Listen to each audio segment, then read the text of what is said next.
Hello and welcome to DFS Coach Talk. It is Monday, March 1st, 2021. I am Andrew Hansen alongside Joe Sarvati, affectionately known as Coach. And you know what, Coach? I'm excited to say that it's March 1st because it feels like spring is a little bit closer, but we're right in the thick of it with NBA here. Big week leading into the All-Star break. Yeah, no question. Some really good games this week. Some really solid slates too. Trying to get a bunch of these games in before the little respite there for the All-Star game. So we have good slates all 4 days this week until Friday's off day before the All-Star game. So love these 7 gamers with a bunch of pay up options here, and had a great fun weekend too.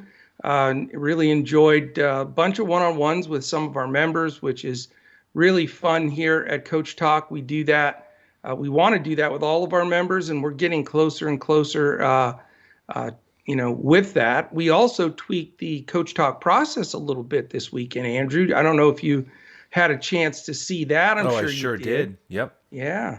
So we're trying to react to the industry a little bit and, get away from some of those high money line 50-50s that these massive trains are sort of dominating. So we're shifting around just a bit, and it's not major, but we'd love to have you jump in and check out our process with us at Coach Talk, and you can get as little as a 3-day pass for $10. So come on in and join us. That's right. Hey, perfect week to do it leading up to the All-Star break. So let's get into it here on this 7-game Monday. And we're going to start with your Mavericks. They're down in Orlando. This is a 221 total. Dallas favored by 6.5. By the way, we have 4 of the 14 teams tonight involved in a back-to-back and 3 totals over 230. 3 out of 7, not bad. And those are the 3 games I like the most. Now, this is not one of them, of course, with Orlando being involved. But Right. Not a whole lot of news here. We just have Porzingis probable, and we have James Ennis out for Orlando. So what are your thoughts on game 1? Well, the latest spread that I have is Dallas by 7, which is really seems like a big number for the road for the Mavericks. They've been all over the place. And then before we get into the lines and stuff, I wanted to see, did you have a chance to watch a decent amount of that last Mavericks game? I did. And did you not? Because I want to see if it's just me overlooking something as a coach style person here. But I did not like Porzingis's body language. He was like mad when he didn't get the ball. He was barking at some of his teammates. So I don't know if it's the pressure of these trade rumors or what's going on, but that's a concern for me and a bit of a red flag. What do you think? Yeah, and even after the game, I noticed how Luka was smiling and interacting with the opponents, and Porzingis was just walking directly to the locker room with a solemn face. Yeah. A tale of 2 personalities there for sure. Or he's reacting to everything that's going on. And, it's just such a state of flux for the Mavericks. Are they going to move him at the All-Star break or not? And that's, until then, you're just interested to see what's going to happen. Now, there's the school of thought that Porzingis they're going to show him out a little bit, play him some extra minutes to try to, make him a little bit more of a draw for some people trying to trade for him. That's certainly a narrative this week as well. Yeah, the issue is he had that long layoff. Then he played 26 minutes against Brooklyn, didn't do that much. So it's hard to ramp him up and get him to that, all-star level caliber to display, just given the timeline of events here recently. Yeah, it's a gamble. I think he'll probably get 30 minutes today. And, if the determination that he had in this last game, although, not really a positive vibe, but I think he's going to want the ball and I think he's going to take some shots. So, to get into this game, I just wanted to bring him up because he is in my player pool right now for those reasons. Even though Dallas is 6.5, 7-point favorite, I think the game stays fairly close. I just don't see them, blowing them out. I think This last game where they hammered Brooklyn, I think the line's just a little bit of an overreaction, in my opinion. The 221 number isn't great. We know Orlando likes to slow it down. But here's the thing, defensive efficiency, Dallas 25th, Orlando 20th. So there should be points here, but the pace, 21 and 16 respectively, somewhat, counteracts against that defensive side of the things. We know that Anthony and Gordon remain out for Orlando, and James Ennis also is out another game. So they're a little shorthanded, but not too badly. Dallas pretty much has all their guys ready from what I can see here. I really only like two guys in this game that I think can do well, and they're not cheap. I do like KP, like I said, and I like Vuk, man. I mean, he's just drilling threes, playing great. It's a home game for them. Dallas has all kinds of trouble stopping people in the middle. They use a bunch of different guys. This game, I doubt you'll see Boban because Vuk, takes people out to three. He's up to 5.43 attempts per game, which leads all centers. So they're going to probably try to either put KP on him or Maxi Kleba or possibly a little bit of Willie Cauley-Stein. But that's probably about it. And I think he should, the combination of those guys, he either should get some open threes or some good looks inside. So I know he's a big pay-up guy, but with Embiid being questionable and the Joker being so expensive, really those are the only two sides of this game I'm looking at. I want to save some spots for some of these juicy games later. Yeah, Vucevic is the pay-up guy that I would probably be most likely to play.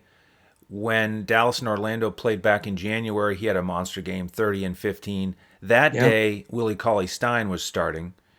But like you said, all the centers for Dallas have had trouble this season. So Vucevic could certainly smash here again.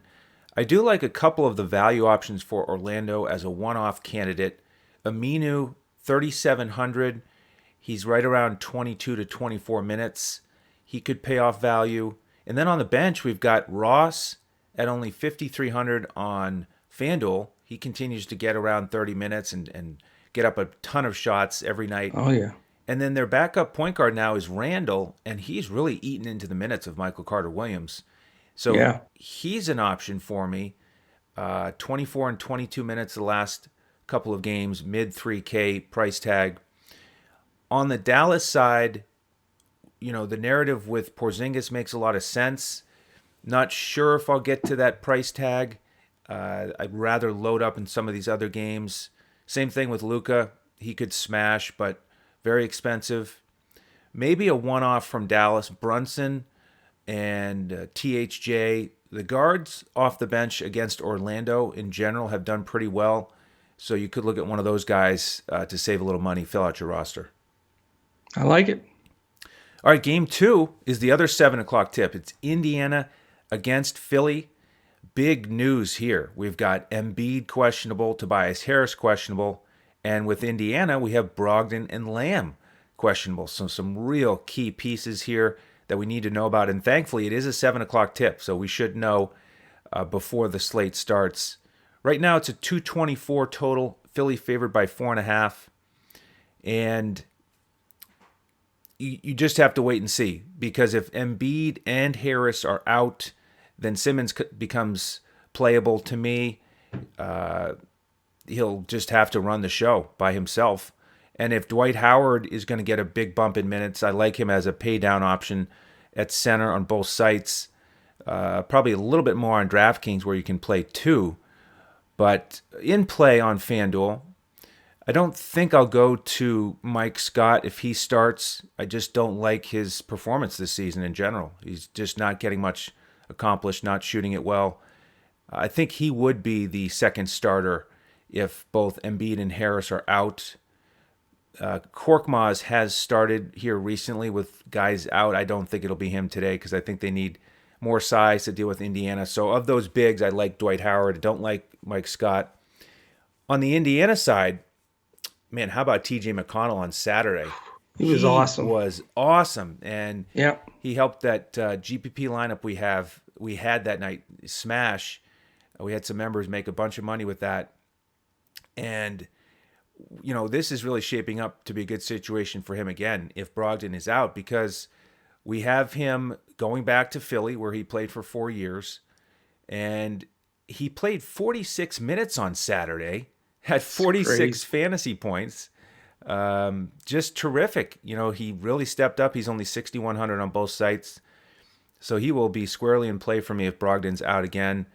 And if Brogdon and Lamb are both out, if you wanted a GPP option, you could look at somebody like Aaron Holiday, 3,500. He hasn't been shooting it great this season, so he's not my favorite value play on this slate. But McConnell for sure. And if Embiid is out, I'm going to have a few shares of Dwight Howard. Yeah, I mean this is all news. We need the news here to determine what we're going to do without question. Because any combination of these guys that are in or out switches everything.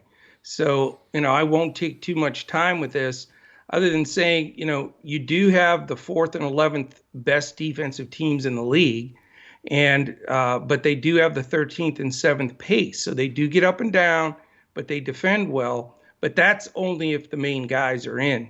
Um, for me, if Embiid's out, I'm still not going to go with any of the bigs. Mike Scott, even Dwight Howard, because they have the other center, who is the Tony. Tony Bradley.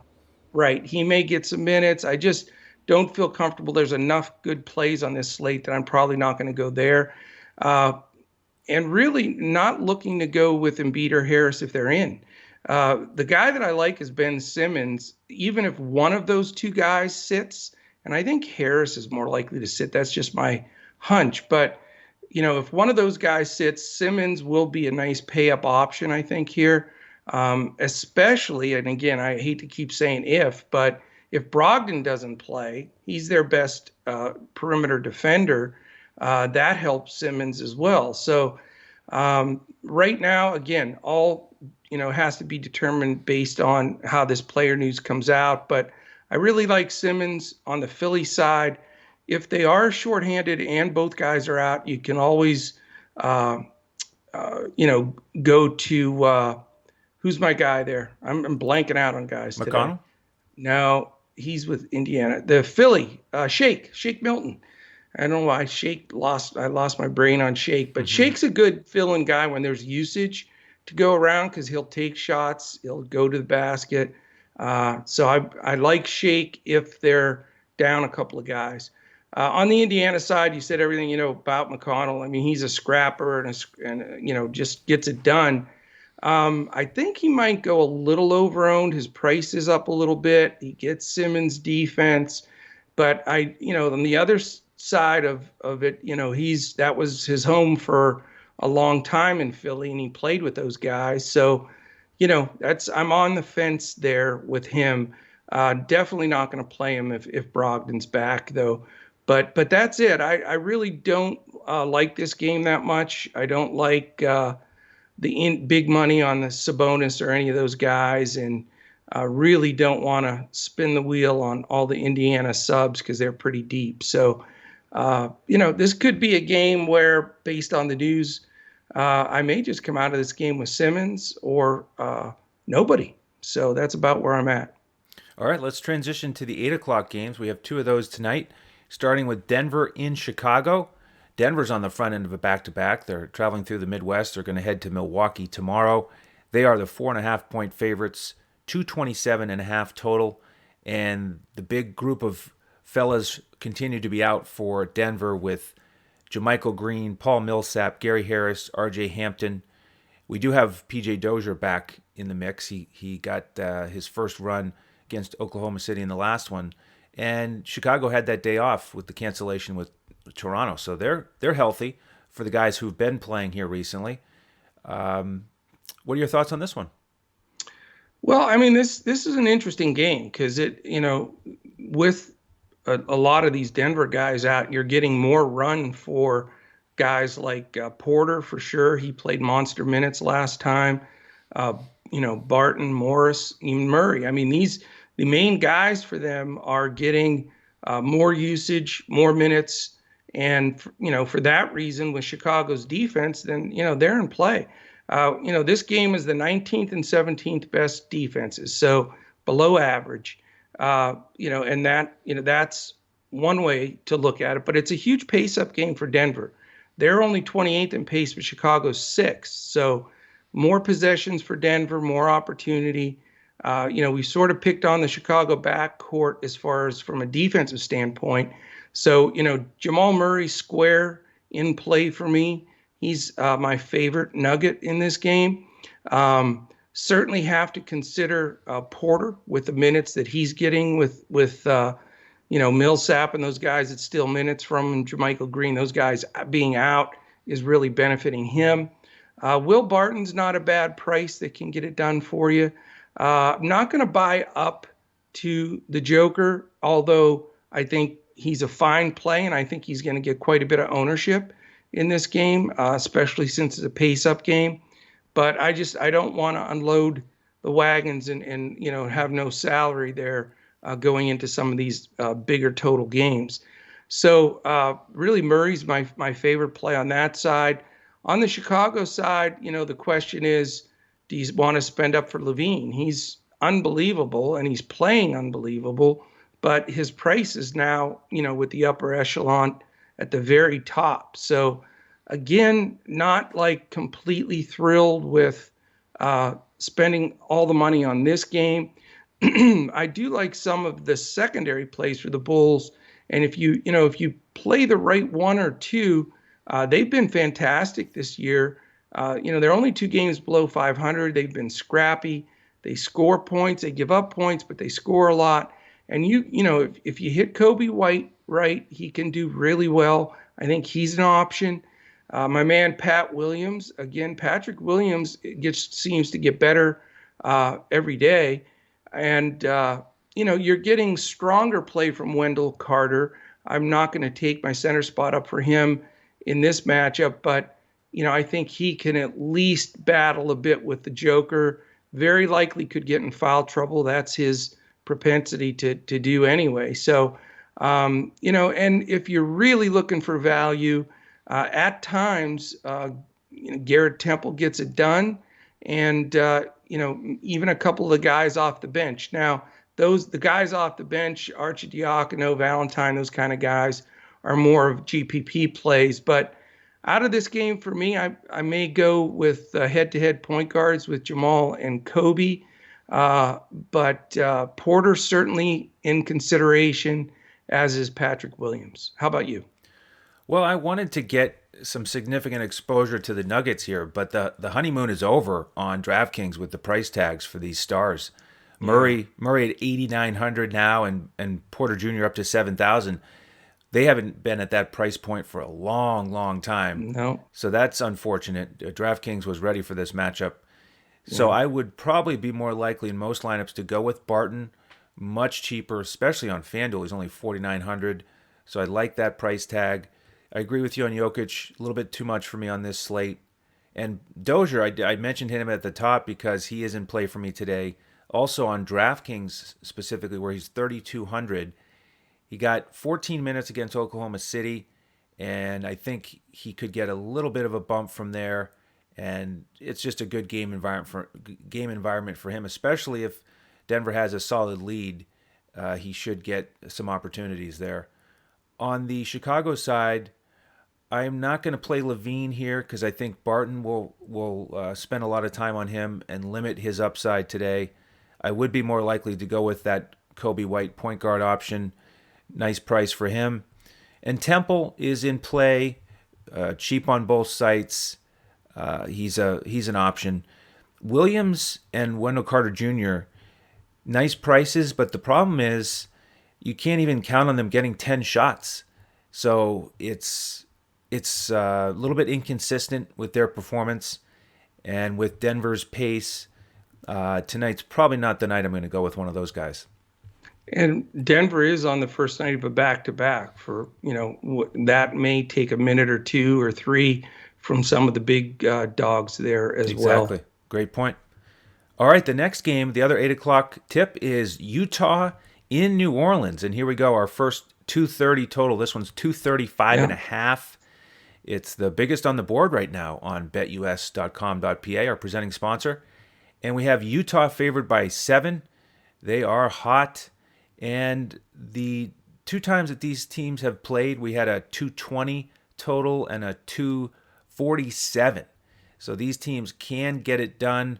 We've got Utah just so terrific on offense right now with their three-point shooting, and New Orleans 28th in the NBA against three-pointers. Opponents are Yeah. shooting over 39% against them. So Utah licking their chops here, and we know that New Orleans is 29th defensively. So those things kind of go hand in hand. Utah's at full strength here. New Orleans has J.J. Redick questionable. So with Utah in this great matchup, Donovan Mitchell's in play for me in the 8K range. Clarkson, don't know if I'll go there. He's tempting because of this matchup. 5,900 on FanDuel. I guess I could potentially go there. We do have Conley going to be back in the lineup though. He sat out the last game. Ingles started. With all of those guys out there, it's a little bit tougher. But again, it's such a good opportunity for this team that somebody's going to get it done. So Mitchell is where I'm leaning. In terms of the value plays, Royce O'Neal is an option for me. He's shooting 45% on three-pointers this season, under 5K on both sites. With New Orleans, I'm really actually going to look at that J.J. Redick news because if he's out again, Bledsoe has actually kind of come back into the picture here with solid minutes, 34 and Yeah. 35, two He's straight playing games. better. Yeah, he's playing well. He's only 5,300 on both sites. There's a guy I could go to. And Zion has done pretty well in this matchup, but around 9,000, the more I look at it, I probably won't go there. So I'm going to respect that Utah defense. They're number 2 in the NBA. Maybe a one-off with a guy like Bledsoe or Hart off the bench. And probably will get one guy on the perimeter for Utah, and right now it's most likely Donovan Mitchell. Well, I sort of have a hot take here, Andrew, believe it or not. Okay. This is the highest total game on the board at 235 and a half right now. And believe it or not, I'm not going to play anybody from this game except possibly Bogdanovich because he may get some wide open threes because the same thing you notice, the Pelicans are just giving up open threes left and right. But here's my theory on why I don't like this game. It's a 7.5-point spread for the Jazz. I know they've been on the road, but they have Conley back in there. He's freshened, and the Pelicans, in watching the last couple of games, just are playing atrocious defense. I mean, they're not defending. They're allowing second shots. They're allowing backdoor cuts, open threes like crazy. And Utah is such a well-oiled machine offensively. I think they'll just pick the Pelicans apart. And, the free reign to Zion going to the basket or even Ingram, who goes to the basket for a lot of dunks, you've got Gobert back there waiting for some of those guys. So I think this game could get out of hand. I think the Jazz are just so much better than the Pelicans right now that, I think we could get some short minutes on some guys on both sides because of that. And, you got to remember this as well. Utah's the 22nd and New Orleans the 20th pace team. Everybody thinks, 235 and a half for this game. And Utah's got the third best defense in the league. They're healthy. I don't get it. I mean, for me, I'd make this like a 9.5 point spread, and I'd make it about a 230 total. So being that I'm that far off on my estimation for what these lines should be, I don't feel comfortable going here. And I think you're going to see a ton of ownership in this game across the entire industry. So, I may be tempted with Bogdanovich for the 3-point shooting aspect of it. But other than that, it's very strangely the highest total game on the board is a pass for me. Well, hey, that's the feeling.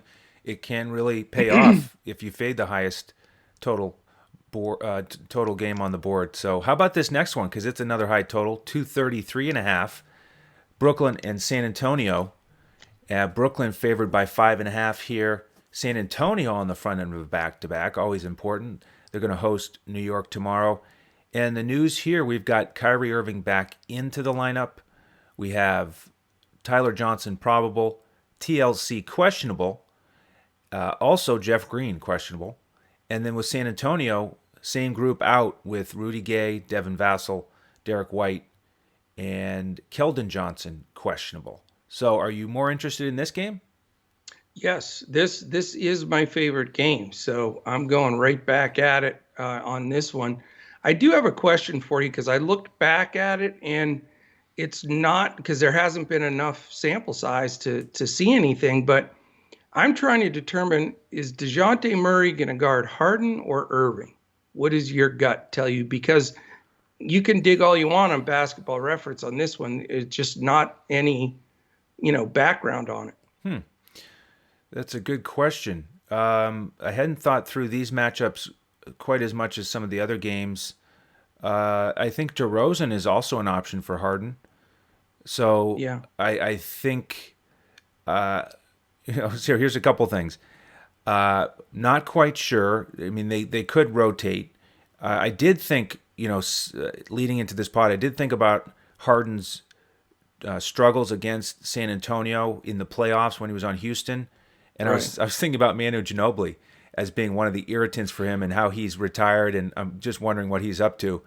But I think they'll mix and match a little bit. And the other sort of side comment here is I'm not sure it matters because Harden is so dominant. He's been great in Brooklyn, so I'm not really scared about any of those defenders. And it's a pace up game. San Antonio's been solid this year defensively, but I mean, none of those guys scare me enough not to play Harden. Yeah. And, it's funny because right now I have it scripted for Murray on Irving and DeRozan on Harden. So I think you're right on the money there. And then probably Lonnie Walker on Joe Harris. I think that'll be the rotation. Now, if Green doesn't play, that could change even the starting lineup for the Spurs. If they started DeAndre Jordan or, who knows? They may start Nicholas Claxton. I mean, we don't know for sure.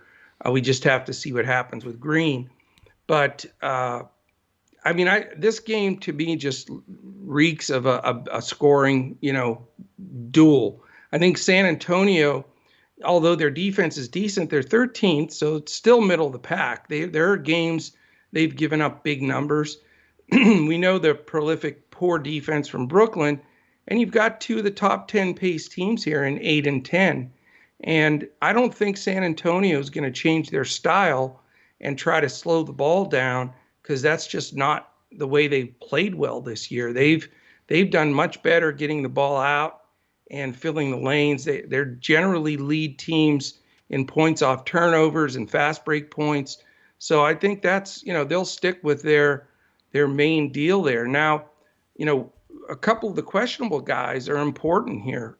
Like I said, Jeff Green and TLC, who played a nice role this last game, both questionable. So we need that news.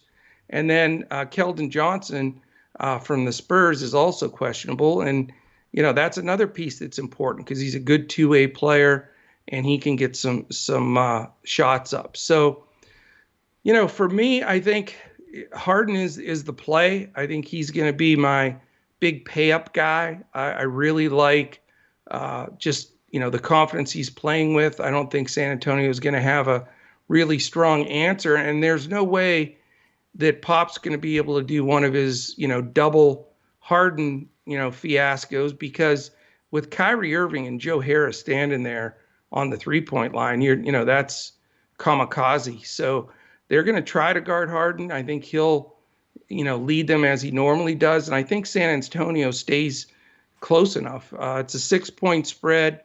And, I think with the pace and that it's staying close enough, I think this game, could light up the board. I want to see who's playing for Jeff Green. We might get a value play of the day from either Claxton or DeAndre, possibly. And certainly, Joe Harris has to remain in play. He didn't have his best game the last game, but he wasn't really in the flow. They took him away with the best defender, and I was very surprised. Josh Richardson actually guarded Joe Harris, which didn't make any sense to me for the Mavs side, but it worked. So who am I to say? Although Harden did have a big game, but anyway, so I think Harris remains in play. On the San Antonio side, DeRozan's just a little too expensive. I mean, I like him here. I'd love to be able to pay up for either him or Murray. Those I think, are the only two that I feel comfortable with. Right now, Pop's rotating some guys. You never know when he's going to pull the Luka Samanic again or do one of his crazy things. So, maybe not a bad spot for Pirtle, but I think they play him off the floor when they go small. And I think both teams do go small. That's part of the reason I love this game, because I think it will add to the up-tempo, the possessions, and the DFS points. So I'd love to get to a Murray or DeRozan, which I probably will, and match it up on the other side with a Harden and either one of the value bigs or Harris. Yeah, I'm pretty similar. I'd like to get Murray or DeRozan, and anything else from San Antonio will depend on Keldon Johnson. If he's starting, then all of a sudden Lyles goes back to the bench.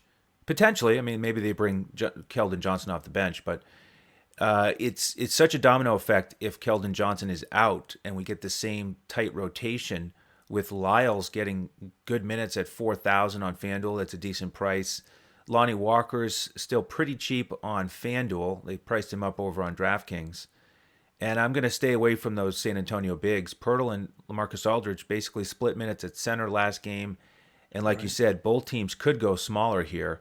So I'm looking at one of those four guys from San Antonio: Murray, Walker, DeRozan, or Lyles.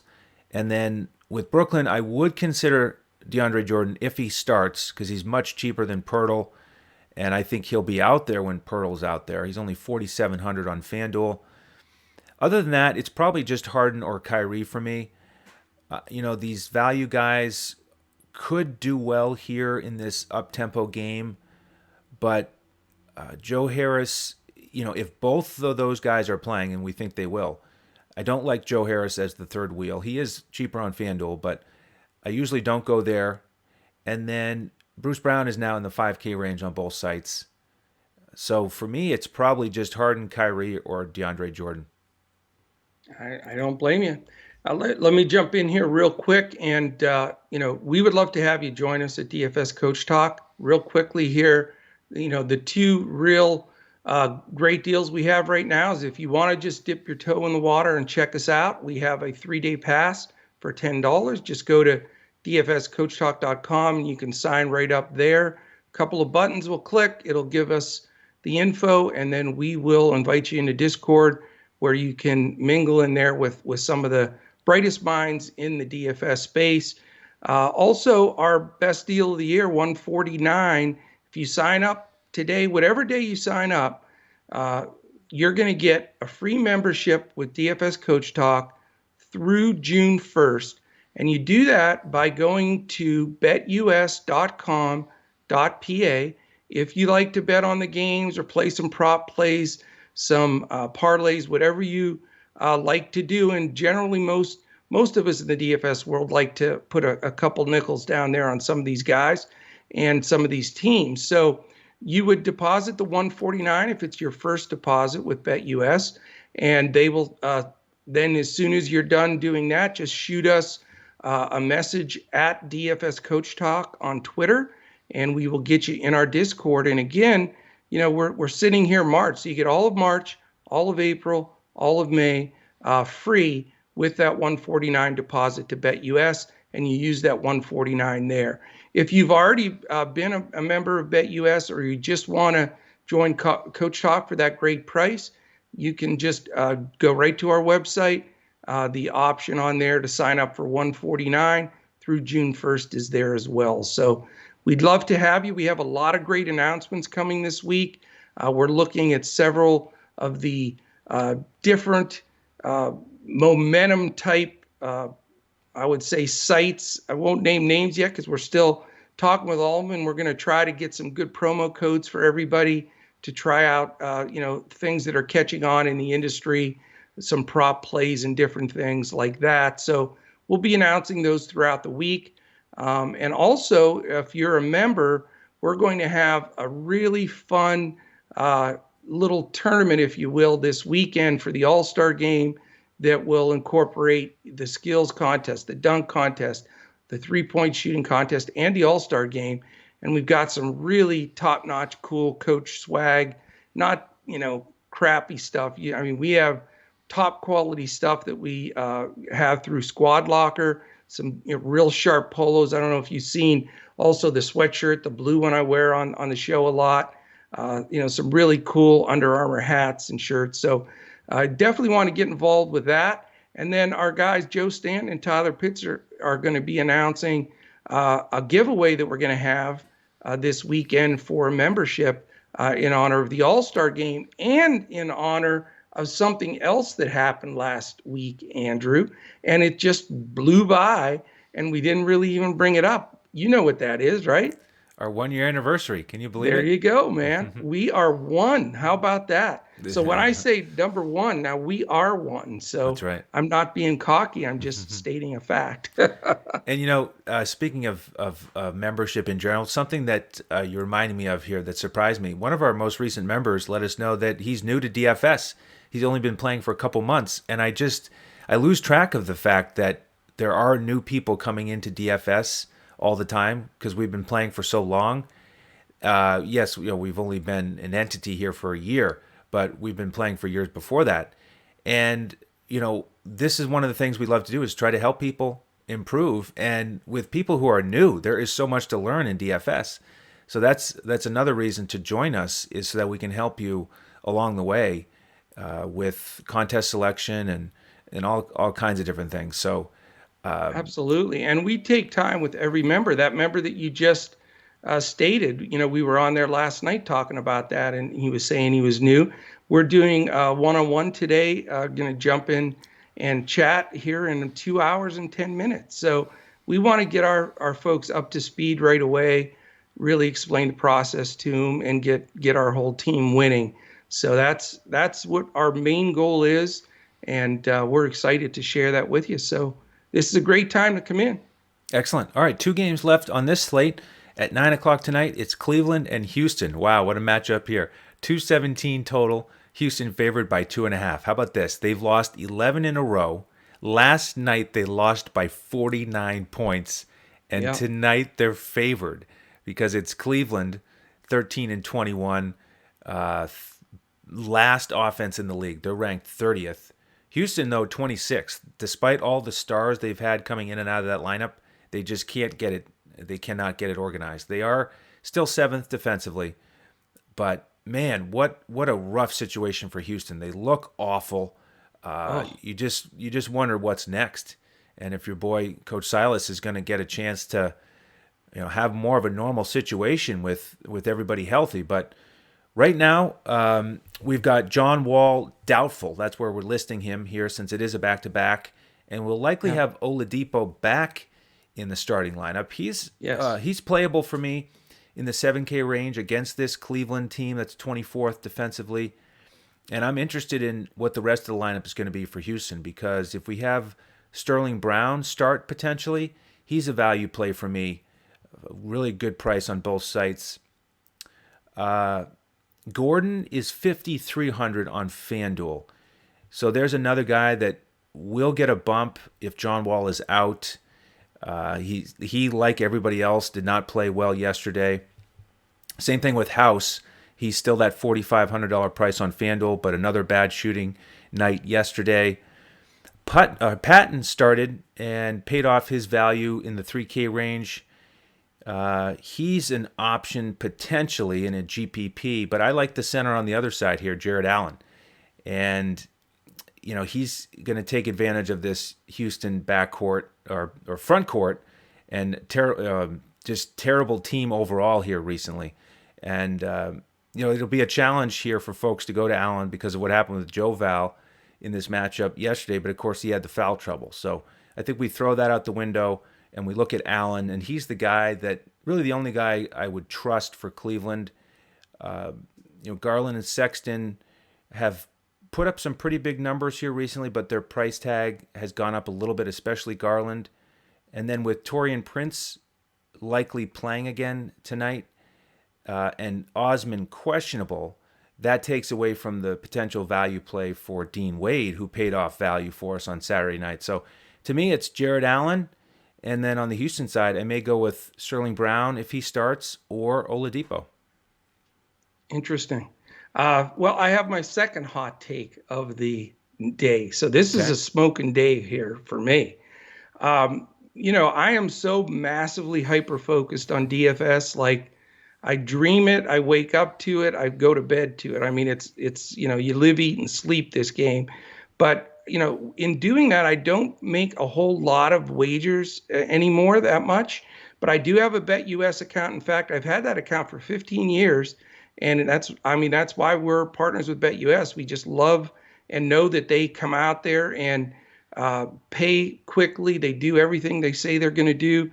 So this is my favorite bet of the season thus far, Andrew. I firmly believe Cleveland wins this game outright. I'm not even going to take the 2.5. I'm loading up on Cleveland money line here. Houston has quit. They don't like each other. They don't like the coach. They don't like the GM. They're playing like absolute trash. And the 49-point loss last night wasn't an aberration. They've lost 11 in a row. They've gotten their ass kicked many a time in this streak. And one thing I'll say about Cleveland, their record isn't fantastic at all. They're 13-21. But you look at those games and the teams they've played, they've had a tough schedule. They have played those teams down to overtimes, single buckets, games, and they've lost a lot of them because of their inexperience. And they could easily be 500. And I think Bickerstaff's done a great job there. This is the healthiest they've been and the most settled they've been now that they're not playing. They haven't played Love all year. They're not playing Drummond. They traded away some of the other guys. They cut Porter. He was a cancer to the team. They've got things going. And if you watched them recently, they like each other. They're playing for each other, and they're playing for that coach. So I'll take that matchup a million times over. I think Garland and Sexton are both in play. Okoro is maybe a GPP play just because he plays a billion minutes. After that, with Prince back, I don't trust Wade either. I think Jared Allen is a very, very logical pay-up center here. He has been offensively fantastic. Now, he struggles from time to time against really good opposing centers, but Houston doesn't have a center. So, Patton's not going to come off the bench and give him any trouble. Would be lucky to be in the G League. And with no John Wall running it, which I don't think, he's listed as doubtful. We're not just saying he's doubtful. That's what it states right now, in looking it up on Fantasy Lab. So I don't think he's going to play. So it's Oladipo against the world here with a bunch of guys that just aren't playing well at all. And so that's my big thing today is get a couple of Cleveland guys and bet on the Cleveland side. I think Houston is a dumpster fire. They're going to start utilizing that bench. I think they've thrown in the towel. I think that Bickerstaff, when they decided, the GM and Bickerstaff decided they were trading Harden, that this was a complete flush it down the toilet. Let's cut Cousins. Let's try to get a bunch of draft picks, which they did get 3 good ones in the trade with Harden. And then let's try to start building with some young guys. I think you'll see Wall probably stick around there because no one will take his contract. So he'll probably be like a tutor guy for the younger folks. Oladipo will run out of town faster than, he'll have skid marks behind his sneakers after this season. And I just think they're in a total rebuild mode. And I think you're going to see more of what you're seeing right now in this 11-game losing streak. I think they will end up with the first pick and the worst record overall. So other than that, I don't have much of an opinion on this game. Yeah, that's interesting. Because you have to love how Cleveland won that last game in overtime against Philly. Oh, And courageous. they this is a contrast in styles in terms of scrapping for the organization, and Houston isn't doing that. And I was about to say that I have more faith in Oladipo than Wall, so that I'm not necessarily ready to bet on Cleveland because I think Oladipo could come out and get it done. I'd rather see the team being carried by him right now than Wall. But then I remembered he just turned down a 2-year extension for $45.2 million. So you He can't can't pay. wait to get out of there. Yeah. You can't pay Oladipo $45 million to play there for 2 more years. No. So What does what? that say to his teammates as well? Right, Yeah. really big mess there. All right, last game is much more exciting from a DFS perspective because it's Charlotte in Portland, 233 total. Portland favored by 6.5. Charlotte coming out after that big win last night against Sacramento. That was incredible Nice game. comeback late, really high scoring, 127, 126. And big question marks here with Charlotte. Hayward, Zeller, and Graham all missed that game. They're all questionable, so we're not sure about those guys yet. But Portland is healthy. So last game of the night, big total. Will you have any roster spots left for this one? Yeah, definitely. I mean, this is going to be my second highest owned game. I think you have to have exposure. I mean, if you the podcast yesterday, I was really on that Charlotte Sacramento game. That was my pick of the day of the over there. I felt 255 or to 260, I think is what I said. And man, they were up there. So it was fun to watch. It was a great comeback. PJ Washington, good God, Whew. that was unbelievable, man. 42-9. I know it, ridiculous. But this game, it takes a lot of thought though, because it's not just dead obvious on who to roster here. It's certainly a fantastic game, and this is going to be the highest owned game. I mean, let's just face it. You'll get some of these other, the Brooklyn San Antonio game will get some. People love to play games with the Pelicans, so that's going to get a decent, look as well, and it's a high number. But this has to be the highest owned. I mean, you've got right off the schneid here, the 21st and 28th defensive team. So, Charlotte's going to have a little bit of tired legs after that battle to the wire last night. They're on a second night of a back-to-back. Portland is fresh. They're a 6.5-point favorite.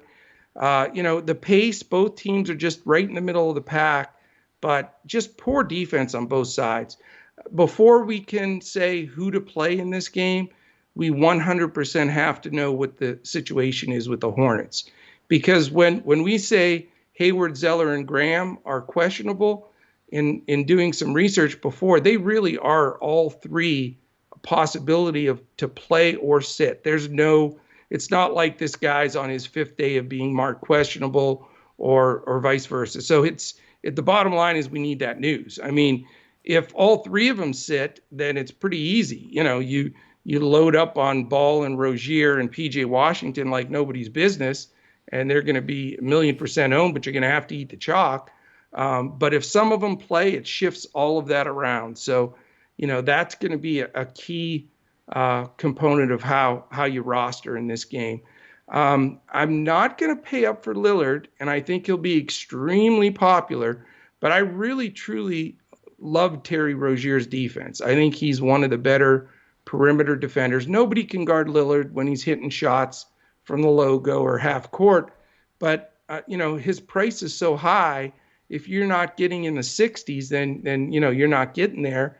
And so I'm going to look more at some of the guys that I think are great prices, and that's back to Derek Jones. He's been playing well for quite some time. Enes Kanter, I think Enes Kanter is a great play tonight because obviously with Zeller being questionable, they may go small again. And even if Zeller plays, they're not going to give tons of minutes to Biyombo. They're going to rotate and try to play small. So I think Kanter's in play. Derrick Jones Jr., both good pricing. I don't mind Trent and Covington. It's just that their price has gone up to sort of an uncomfortable level. So, I need the news here, Andrew, but I think, 2, 3 guys from this game, 2, 3 guys from the Brooklyn game, and I'm just going to be cherry picking those other games. I think that, if you don't have exposure here, and it's a 10:30 game, so it is a really late game. And do you know I found out why this game is so late? Do you know this odd NBA rule? No. They tried to estimate the game time of a normal game in the NBA, and then there's a rule that the Players Association has that you can't schedule a game within 24 hours of the finish of the game the night before. Now, they build that into the schedule. This would normally be a 10 o'clock game, but it's 10:30 because of that rule, and it did go late. So that's why. Just an odd rule that I saw that I did not know even existed. I like it. I'm glad you shared that. Yeah. I will have some ownership here, and we'll see who's playing for Charlotte. The other guys to mention would be Monk and Bridges for me, so I think you can go with a bench guy here against Portland and their 28th ranked defense. And with the Trailblazers, I also will probably fade Lillard here. I'd rather pay up for Harden or Kyrie Irving, one of those more expensive guards. And I could go with one of the other starters for Portland, like you mentioned. Trent, Derrick Jones Jr., Covington, Cantor. Cantor probably the least likely, but he does have a pretty high ceiling. I do respect Biyombo's defense if he's starting, so probably more likely to go with one of the wing guys for Portland. And I doubt they start Biyombo. If Zeller can't go, I think they just play Washington at center like they did last night. Well, Biyombo did start, but he only ended up playing 20 minutes. So they did he start? Actually, start the game? He actually started, yeah.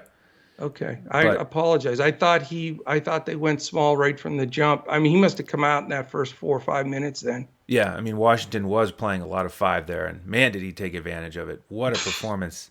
He was on fire. Yeah, he was. All right, well, that wraps up our 7-game slate. We thank you all for tuning in.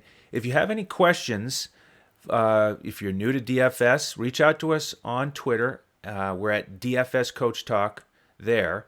You can also find Coach at JOESARVADI. You can find me at Language Olympic, and you can find Shane at DET Sports Shane. The other thing is, if you do sign up for one of the memberships, reach out to us on Twitter and let us know that you've done that. Again, at DFS Coach Talk. Then we'll send you an email to get you into our Discord, and we give out our lineups about 20 to 30 minutes before tip-off. Full lineups on FanDuel, cash lineups, GPP, full Yahoo lineup, DraftKings Coaches Clipboard, so we'll get you ready for any site, and we entertain your questions throughout the night in Discord. We do that every night, so we'd love to have you, and look forward to continuing the relationship, and we will continue to produce these podcasts every day. We have an NBA slate, so be sure to tune in again tomorrow. On behalf of the coach and the rest of the DFS Coach Talk team, I'm Andrew Hansen. Thank you for joining us, and we'll see you tomorrow as we look to crush it in DFS.